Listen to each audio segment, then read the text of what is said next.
Fala galera, já tem um tempo que eu não gravo vídeo no canal, espero que esteja tudo bem com vocês. Nós estamos no meio de uma pandemia, hoje é dia 18/4/2020, a gente não pode dar mole. E nesse meio tempo aí eu acabei ficando um pouco enrolado, né, com essa mudança, trabalho home office e tudo, então eu acabei dando uma pausa, além de outros pontos que eu vou explicar já já para vocês.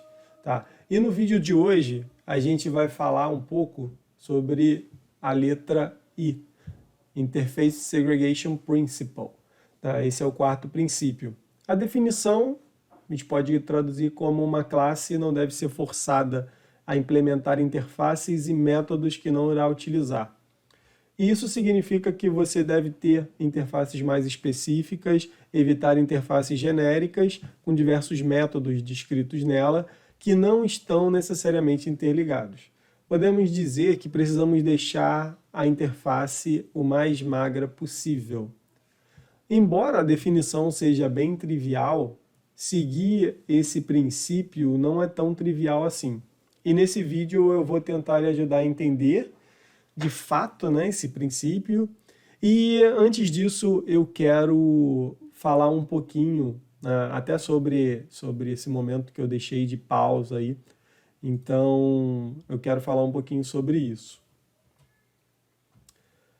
Quando eu vou produzir um vídeo aqui para o canal, além de trazer o melhor conteúdo que eu posso, eu ainda fico bem preocupado com a duração dos vídeos, né? Eu sei que vídeos com duração maior de 15 minutos, às vezes 10, né, são longos demais para algumas pessoas, inclusive para mim também, tá? Dependendo do tema.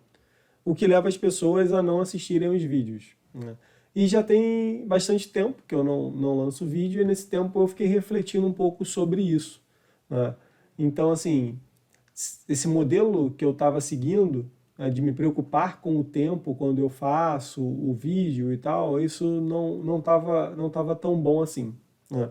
Isso me lembrou da série que eu fiz aqui para o canal, um curso básico de JavaScript, onde eu cheguei a detalhar muita coisa que não se vê nos outros vídeos por aí. Se você não conhece ainda esse curso, eu vou deixar o link na descrição. Então, sendo assim, eu decidi que eu vou optar por fazer vídeos com a maior riqueza de detalhes possível e não vou mais me preocupar com o tempo. Eu quero fazer vídeos que sirvam até mesmo para mim no futuro, para quando eu precisar revisitar algum tema. Isso significa que eu farei vídeos de 60 minutos? Não, claro que não, não é por aí. Essa abordagem ela vai até me obrigar a seguir scripts mais definidos, colocando todos os pontos que eu vou cobrir, bem como suas referências e etc. E quando o vídeo ficar muito grande, eu não conseguir sintetizar ele ao ponto de ficar num tamanho ok, eu vou dividi-lo em duas partes, três, enfim, quantas forem razoáveis de acordo com o tamanho. Beleza? Então era isso, galera. Vamos voltar aqui pro vídeo.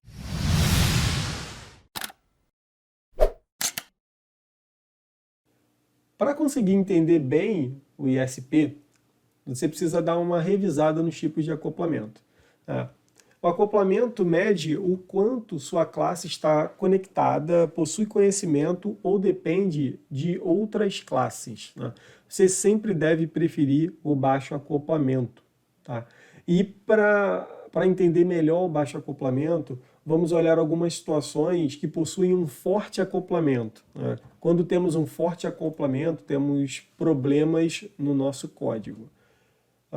Mudar uma classe pode forçar a mudança em outras classes, dificuldade de entender uma classe de forma isolada, dificuldade de reutilizar uma classe, já que depende de outras classes, né? Já que ela depende de outras classes, tá?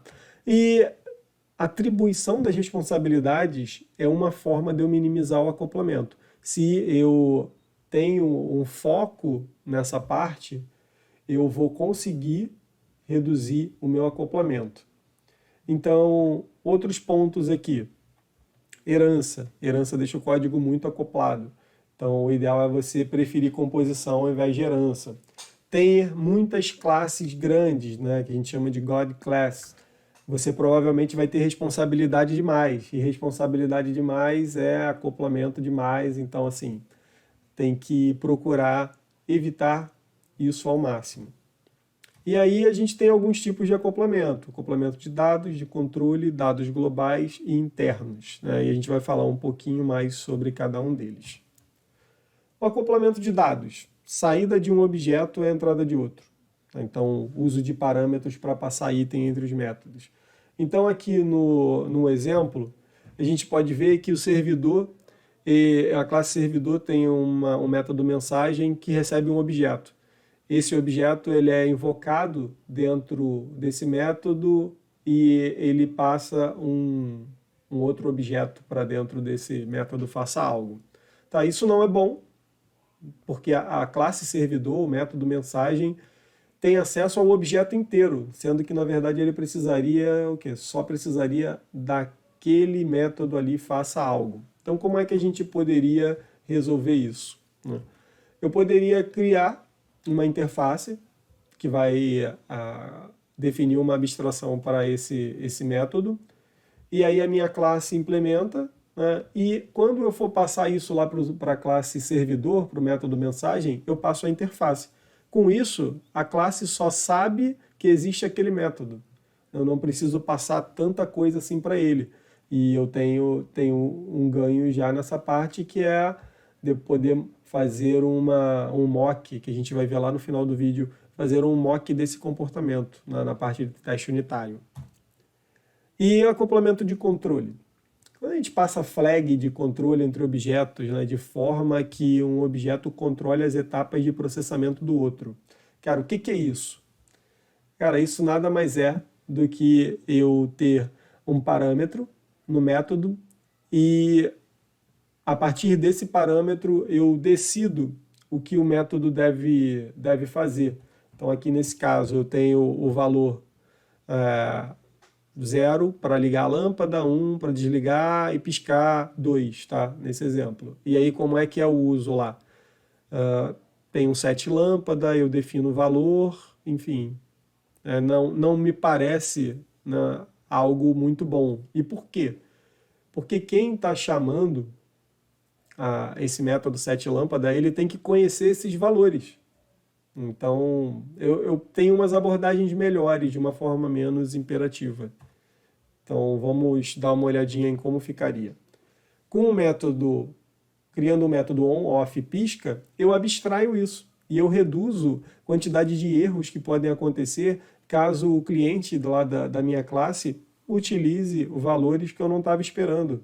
Tá? Então, com isso eu reduzi, deixei tudo encapsulado, ficou muito mais fácil de usar. Então, lâmpada.on, eu vou ligar a lâmpada, lâmpada.off, lâmpada.pisca.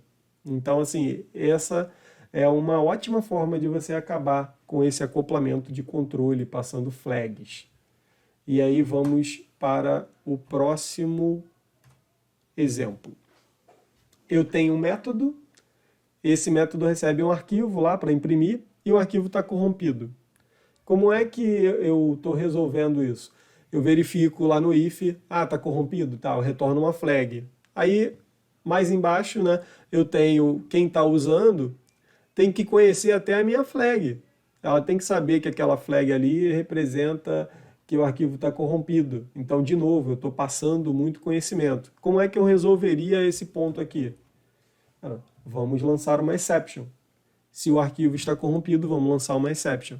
E quem está olhando ali dentro, né, quem está usando, né, melhor dizendo, quem está usando essa classe, que capture essa exception e trate da forma que preferir. Então isso fica bem melhor. Acoplamento de dados globais. É quando dois ou mais objetos compartilham estruturas de dados globais. É um acoplamento muito ruim, porque está escondido. Então vamos ver um exemplo aqui que eu trouxe em JavaScript. Eu tenho um app.js, dentro desse arquivo eu estou definindo cor. Então está a variável global cor, que eu defini como red.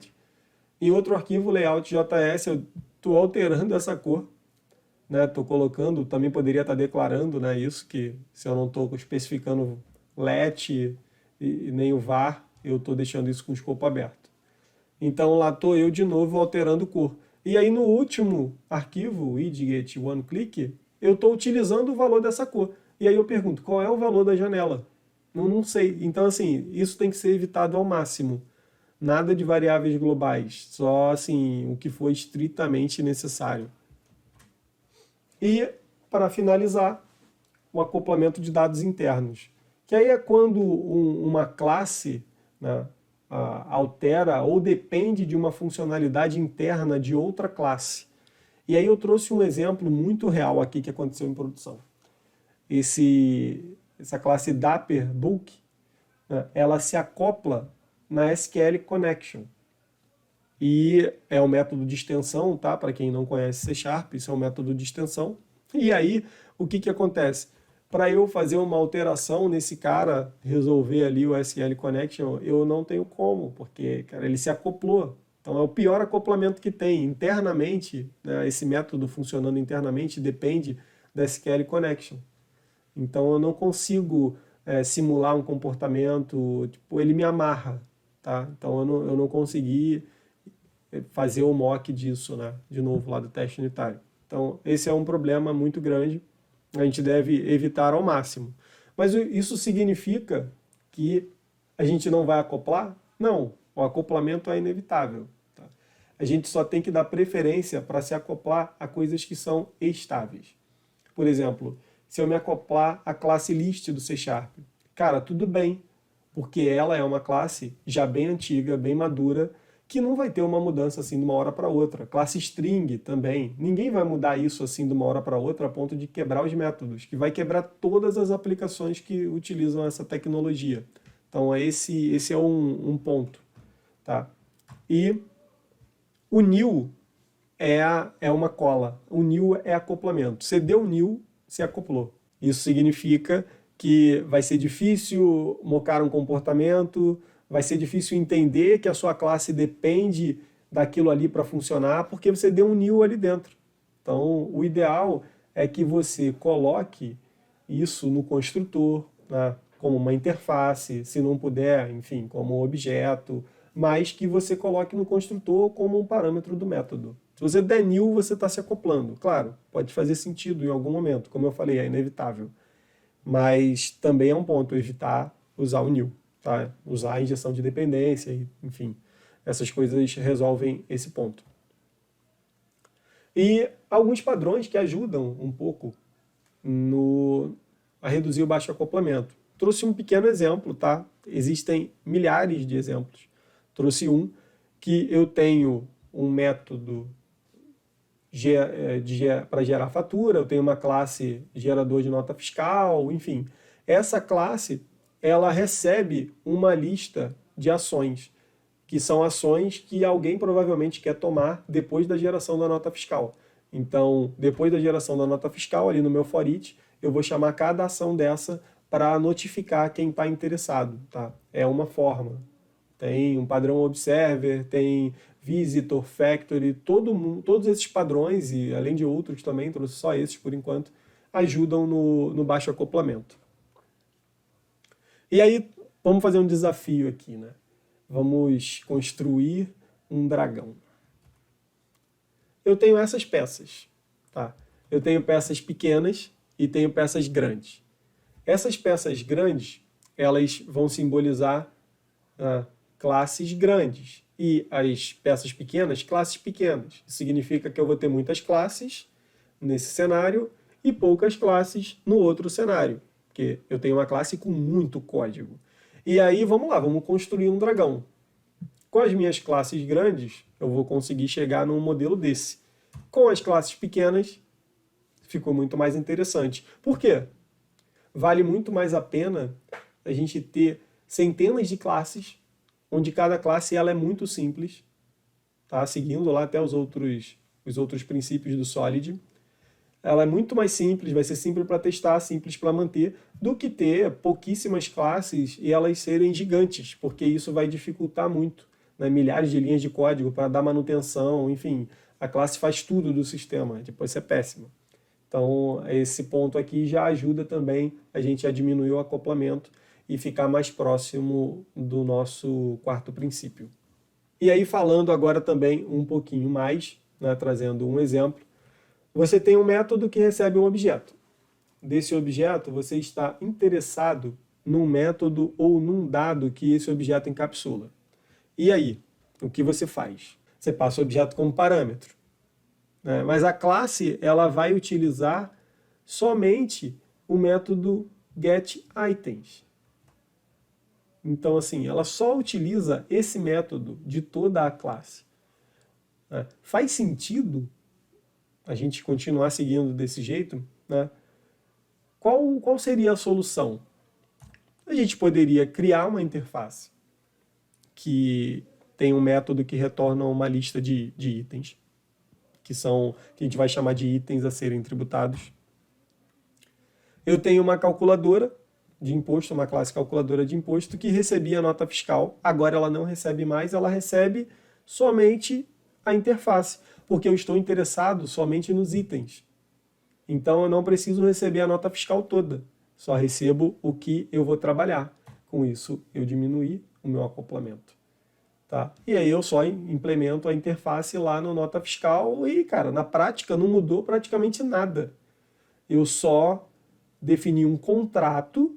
Então, se eu tenho itens que podem ser tributáveis, eu vou ter uma implementação de AI tributável e lá dentro eu retorno o item. Não mudou nada de uma versão para outra. Mas o fato desse método estar agora dentro de um contrato, dentro de uma interface, tornou o meu sistema mais flexível. E aí, como eu falei, né, voltando aqui à parte de mocking, eu peguei um exemplo bem bobo assim, da própria internet, ele nem tá tão legal assim, mas eu peguei só para mostrar aqui, porque a gente vai voltar a falar sobre teste unitário mais à frente. E o que eu ganho com o mock? Com o mock eu consigo simular um comportamento. Nesse exemplo aqui, então eu tenho check employee, e aí eu estou mocando isso. Pode ver que eu tenho a classe mock ali encapsulando esse objeto. E aí eu vou definir, eu boto ali no meu setup, que o método checkEmp vai sempre retornar true. Consegue perceber que fica mais fácil para testar o sistema? Porque se eu tenho muitas dependências e eu fiz ela agora do jeito certo, ela está no construtor ou está explícita no método, eu sei que aquele método em algum momento vai usar determinado método da dependência, eu vou lá, e aquela ali não é o que eu estou querendo testar, obviamente. Então eu falo, cara, retorna o que eu preciso que retorne aí. E aí com o mock eu garanto isso. Então fica muito mais fácil para eu testar o sistema. Então você consegue ver fácil, você consegue descobrir facilmente se um código está muito acoplado na hora que você vai testar. Porque vai ser muito difícil de você conseguir testar. Então esse é o melhor termômetro, inclusive o que eu prefiro adotar para saber se um código está acoplado ou não. Que é na hora de escrever teste que o bicho pega, que aparece de fato os problemas.